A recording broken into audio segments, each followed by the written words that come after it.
We look at question 3. In the given figure, line L parallel to line M and line N parallel to line P.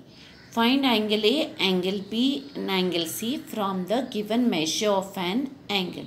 That is, one measure of an angle is given and we have to find the measures of 3 of these angles. What is given to us? Line L is parallel to line M. Line N is parallel to line P. Look at the angle which is given to us. This angle is given, which is 45 degrees. This angle. We have to find angle A, angle B and angle C. Now, we know that this is 45 degrees. We can find the measure of this angle because we know that this angle plus 45 degree will be equal to 180 degree because they form a linear pair. So what I do is I write a measure of this angle or name this angle as D. So let me name the angle which is formed here as D. Now we can say that this D and 45 degrees form a linear pair. So I write here angle D, angle D plus 45 degree is equal to 180 degree. What is the reason? It forms a linear pair.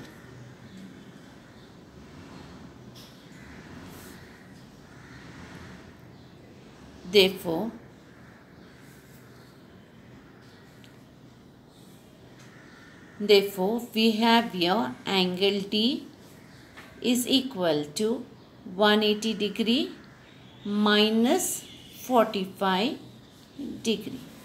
Therefore, angle D is equal to 135 degree. So, we have found angle D. Now, we are not supposed to find this answer. We have to find the answer of angle A, angle B and angle C. Now, why have I found angle D? Because I noticed that this angle D and angle A, they are both on the left side of this transversal and both are above the parallel lines. This is above the parallel line L and A is above the parallel line M. So they can form a pair of corresponding angles and corresponding angles are equal in measure.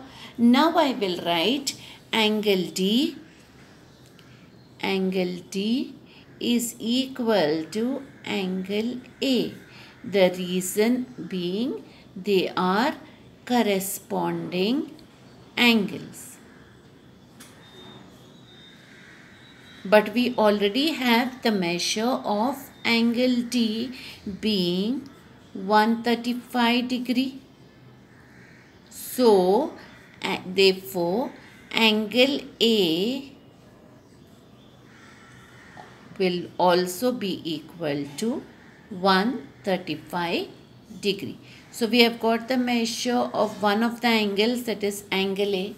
Looking back at the figure, you look at the figure here, you also notice opposite to angle A, that is right in front of angle A, we have angle B.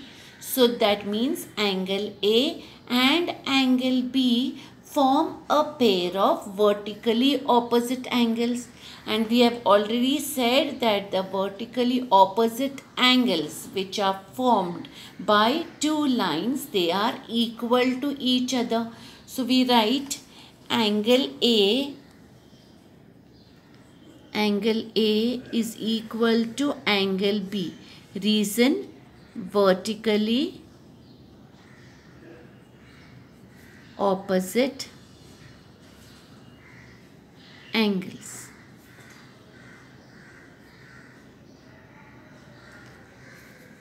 But angle A is 135 degree. Therefore, angle B also will be 135 degree. So we have found the measure of angle B also. Now let us go back and see the third angle which we have to find the measure, that is angle C. Now we had considered line L parallel to line M and found the measures of angle A and angle B. Now also they have said that line N is parallel to line P. So line N parallel to line P, then we can consider M as the transversal. So if M is the transversal, if you look at angle C and angle B, you see that angle C and angle B are angles which are both on the same side of the transversal and below the parallel lines N and P. So angle C and angle B should be forming a pair of corresponding angles and they have to be equal to each other. So we write now angle B is equal to angle C. What is the reason? They form a pair of corresponding angles. But we have already found the measure of angle B in the previous part where I said angle B is 135 degrees. So I write but angle B is equal to 135 degrees. Therefore, angle C also is equal to 135 degree. Now let me see whether I have found all the required angles with the reason. Okay, here they had said to find angle A, angle B and angle C from the given measure of an angle. First, I found angle D which was not required but would help me to find angle A, angle B and angle C. Then I found angle A with the reason. Then I found angle B and I have written the reason. And lastly, I find angle C and write the corresponding reason.